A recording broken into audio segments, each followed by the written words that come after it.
Hello అందరికీ, ఎట్లున్నారు? అందరు మంచిగున్నారా? నేనైతే మంచిగున్నా. మీరు ఎట్లున్నారు? కామెంట్ సెక్షన్లో కామెంట్ చేయండి.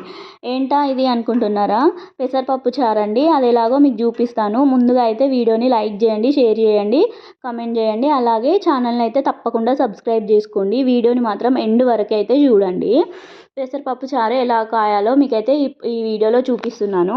ఫస్ట్ దానికోసం అయితే ఒక కప్పు పెసరపప్పు తీసుకొని మంచిగా 4-5 టైమ్స్ వాష్ చేసేసుకోవాలి. ఎందుకంటే ఇసుక ఇంకా పొట్టు అట్లు ఉంటాయి కదా, అవైతే పోతాయి.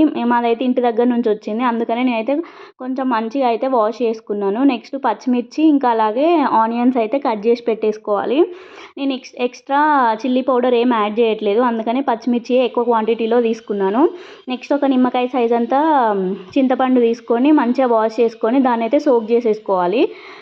మనం ఇందాక సోక్ చేసుకున్న పెసరపప్పుని కుక్కర్లో యాడ్ చేసుకొని అలాగే ఆనియన్స్ ఇంకా కట్ చేసి పెట్టుకున్న పచ్చిమిర్చి అయితే యాడ్ చేసుకొని కొంచెం పసుపు కూడా యాడ్ చేసుకోవాలి. దాంట్లోనే యాడ్ చేసుకొని కొంచెం ఆయిల్ వేస్తే మన విజిల్స్ వచ్చేటప్పుడు వాటర్ అయితే పైకి పొంగకుండా ఉంటుంది.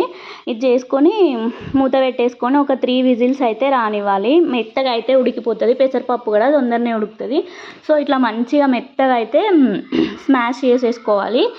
స్మాష్ చేసేసుకొని మనం ఇందాక నానబెట్టుకున్నాం కదా చింతపండు, అదైతే మంచిగా రసం తీసుకొని ఇందులో అయితే యాడ్ చేసేసుకోవాలి. యాడ్ చేసుకొని మనకు తగినంత వాటర్ యాడ్ చేసుకొని మంచిగా అయితే మరగనివ్వాలి.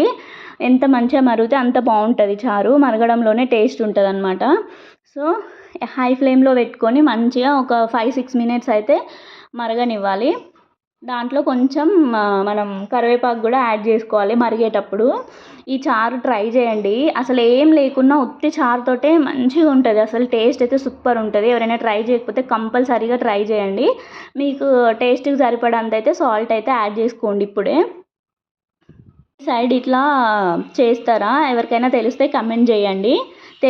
తెలియని వాళ్ళు ఎవరైనా ఉంటే ఒక్కసారి అయితే ట్రై చేయండి. ట్రై చేసి ఎలా వచ్చిందో కామెంట్ సెక్షన్లో అయితే కమెంట్ చేసేయండి.